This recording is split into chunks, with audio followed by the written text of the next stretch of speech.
Greetings of the day. My name is Diksha Rao, and I will be presenting my individual assignment on Indigenous understanding, which is a part of business ethics, CSR, and business analysis subject. There are various Indigenous communities in Canada: First Nations, Métis, and Inuit being the three most important ones. First Nation people in Canada are the people who used to be termed as Indians, but this word is now considered incorrect by some. According to the Indian Register, 901,053 registered Indians are residing in Canada. There are 617 First Nation communities in Canada at present. Now let's talk about the culture. Early First Nations had diverse social organizations, food resources, home, transportation, clothing, and spiritual beliefs. All First Nations believe that their values and traditions are gifts from the Creator. One of the most important and most common teachings was that people should live in harmony with the natural world and all that it contains. Many First Nations stress teachings like wisdom, love, respect, bravery, honesty, humility, and truth. Their cultures are deeply rooted in oral tradition with stories passed down through generations. What is so unique about them? The diversity within First Nation communities is astounding, with each nation giving and having its distinct culture, tradition, and language. The deep spiritual connection and reverence for nature is still evident in their daily lives. One thing that is unique about First Nations compared to Métis and Inuit is their historical governance structures and political organization. While Métis and Inuit societies also had their forms of governance, First Nations often had complex systems of leadership, councils, and decision making processes that varied widely among different communities and regions. The most interesting aspect for me are their resilience and adaptability in the face of changing environments and historical challenges. Now let's talk about the Starlight Tours.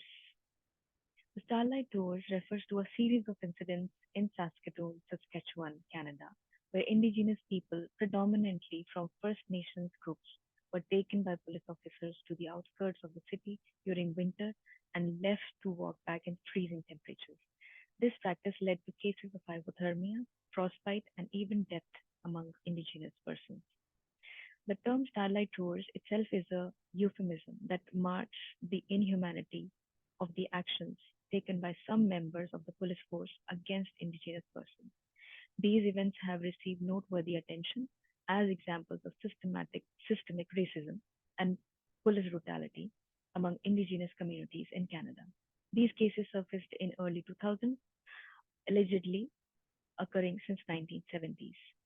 The case that brought significant media and public scrutiny involved Darrell Knight in 2000. Knight claimed that he was picked up by two police officers and abandoned outside the city in icing temperatures. Unlike others before him, Knight survived and was able to identify the officers involved.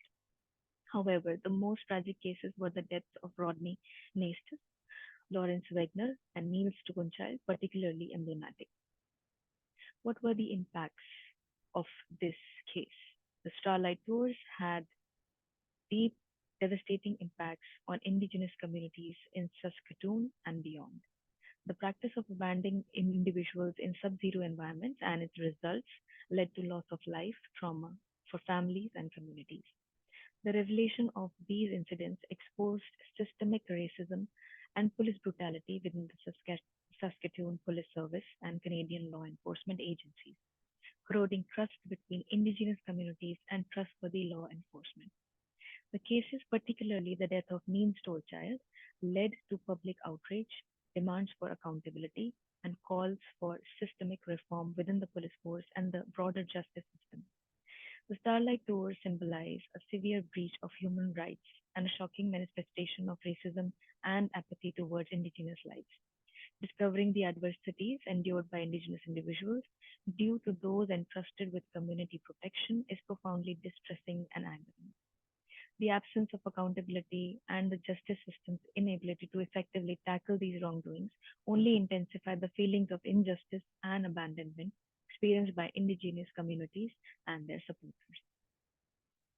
How to alleviate this plight of Indigenous communities in Canada? As an international student and immigrant, I firmly believe that educating ourselves about the history, culture, and ongoing struggles of Indigenous peoples in Canada is paramount.